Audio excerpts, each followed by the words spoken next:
Good morning. Welcome back to the Retirement Report. I'm Hank Parrott, your host. With me today, my good friend and special guest, Dr. Friday with Dr. Friday's tax and financial firm over in Brentwood, Tennessee. She is the tax expert for individuals and small business owners. One of the things I mentioned, Dr. Friday's an enrolled agent. So that means she can represent you in front of the IRS if you've had tax problems, if you're sitting out there, and this is one of the worst things to do, right? You get into trouble with the IRS. We've seen it in the past, and then people tend to kind of like try to be like ostriches, right? I'm just going to bury my hand in the sand and pretend like nothing's going to happen and hope they never come after me and all that. Worst thing ever, because the interest and penalties and the other things that rack up. And Dr. Friday, you help people a lot that do have tax problems.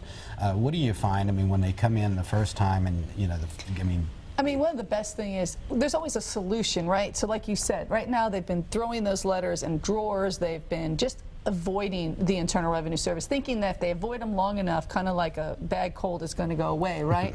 And of course it never does. So, and you know, they're basically sitting at the desk and they're sitting there going, oh my gosh, I can't pay this. You owe $100,000 because 60% of that is penalties and interest. And you know, I'm making 40 grand. I've got a wife or a husband, and you know, I don't want them to have to take on my debt if you're getting married. In fact, I've had 2 people hold off marriages until we've dealt with the IRS. Smart move. If you're thinking of marrying somebody with IRS debt, do not marry them. I had one that got married during the negotiation, fell off the table because the wife's income or husband's then gets added back in. Because of the fact then you're not supporting yourself, right? You're not paying your own rent, you're not paying your own food bill and all that, because now there's someone else in the household that is helping you out. And legally, as a husband or spouse, you know, they have to basically. This is the same thing about understanding how the rules work. You know, they didn't even know to ask that question. You know, what would happen if we got married now? They should have. You should have. Not knowing, right? So if you don't even know the question, how are you going to get the right answers? Exactly. And that's by getting with people, because one of the things when it comes to planning, we're always about what if scenarios, okay? We do that. I do it with financial stuff. When I'm looking at your financial picture, and I say all the time, you know, in fact, I almost forgot. For the first 10 callers today, okay, we're going to make the offer out. For the first 10 callers today to my office, 615-376-5325. Debbie is standing by to take your call. We're going to offer up our free retirement income analysis. I can show you your financial future. We're going to send out a package. She'll get your information, send it out to you with a checklist of things you want to bring to the appointment with me so that I can do the reports for you. I'll show you your financial future. If you're doing what you're doing, here's what it's going to look like 5 years, 10, 15, 20 years down the road. And then I'm going to share with you some tips,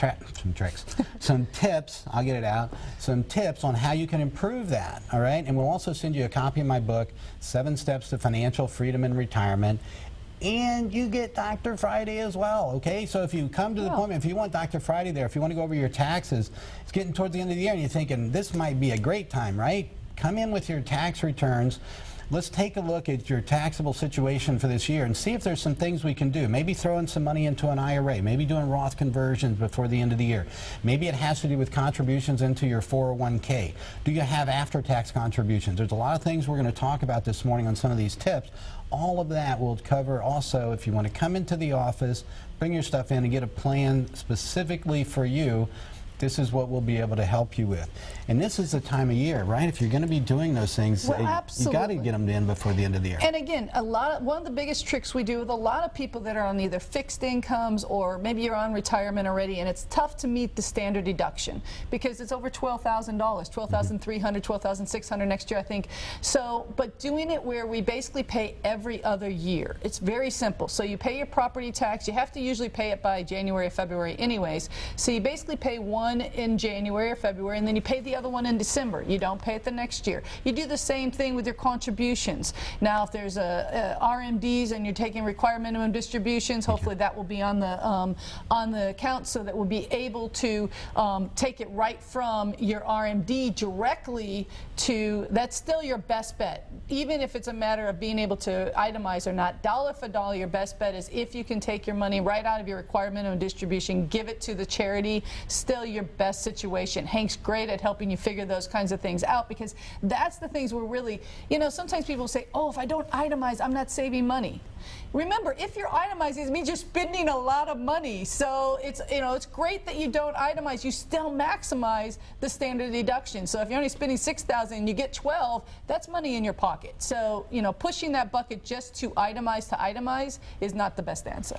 And this is one of the things. If you turn 70 and a half this year, required minimum distributions have to be taken from your accounts, from your IRAs, from your company plans, if assuming you're no longer working for the company at 70 and a half. And so that if you don't take those out, okay, a required minimum distribution means that the IRS rule is that on all your IRAs, retirement plans, if you have 401ks, 403bs, thrift savings plans, and again, you're no longer working, okay, then you're going to have to take this required minimum distribution.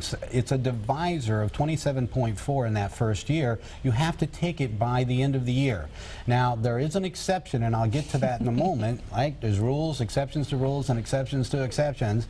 But for the most of us, this is when you're going to want to do it, because there's well, let's go this way. Penalty. Take it by the end of the year. If you don't, a 50% penalty. 50% penalty. If you have a $10,000 required minimum distribution that you don't take, you got to pay $5,000 penalty? That's crazy. Okay, we don't want to have that happen. If you, in fact, last year turned 70 and a half and didn't take your required minimum distribution, this is another opportunity you'd want to get in. I help people all the time. Dr. Friday and I working together will help you fix that problem. Get the required minimum distribution out, even if it's late.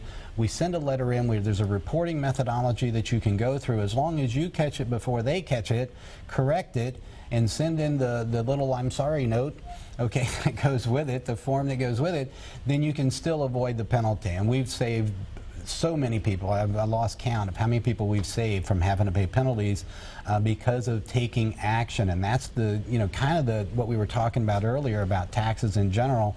You can't ignore them, okay? You've got to address it. And the faster you address it, the less painful it's going to be. And in many instances, we can in fact get rid of those interests and penalties and the rest.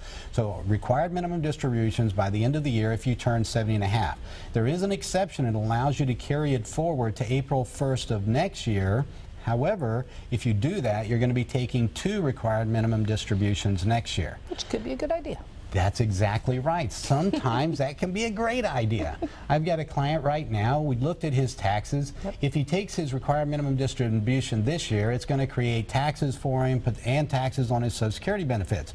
If he doesn't take it this year, basically zero tax. In fact, we can even do a little bit of a Roth conversion or sell off some stocks and capture some gains and still have no tax. So we got some options on the table there, all right, by just pushing it off. So next year, he's going to have to pay taxes anyway, and it's going to keep him, if he takes 2 RMDs next year, it keeps him in the same tax bracket. So he's not going to pay any more in tax than if he took it this year. So he'll get zero tax this year by pushing it off. That doesn't work for everyone, but it's why we do the planning. It's why you ask the question. You may not even know, right? That's a question who would know to ask. RMD says I got to take it, I take it. All right, but if you come in, this again, first 10 callers, these are the kind of things you're going to get when you come in, is that you're going to get the 2 of us working together with you to help minimize your taxes, especially this time of year. It's a great time to take a look at your portfolios, at your financial picture in general, especially look at the markets, right? Way down in 1 month, boom, everything's up again. Now what's going to happen for the rest of the year? Who knows, okay? No one has a crystal ball. Roller coaster. But if you might want to see how you're positioned, what your portfolio risk is. I mean, do you have any idea how much your portfolio might drop if we had a year like 2008 or a period like 2000 through 2002? Part of what we do is we can show you exactly what it would do, because we can back test it and show you what it would have done had you had it back then. All right. So for the first 10 callers to my office, 615-376-5325, we're going to give you an income analysis, retirement income analysis. It includes a tax planning session, tax analysis, if you will. We'll look at your past tax records. We'll look at what you're doing currently, and we'll see ways that we can help you save taxes, okay? If you've got tax problems, we can also address those with you as well.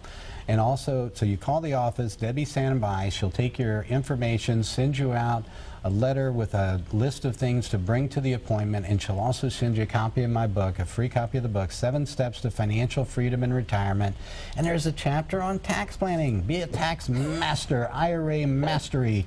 All right, one of the things that we get into, and Friday, this goes back to if you've got tax problems, and we were talking about people sometimes just kind of don't, they don't want to address it. Right.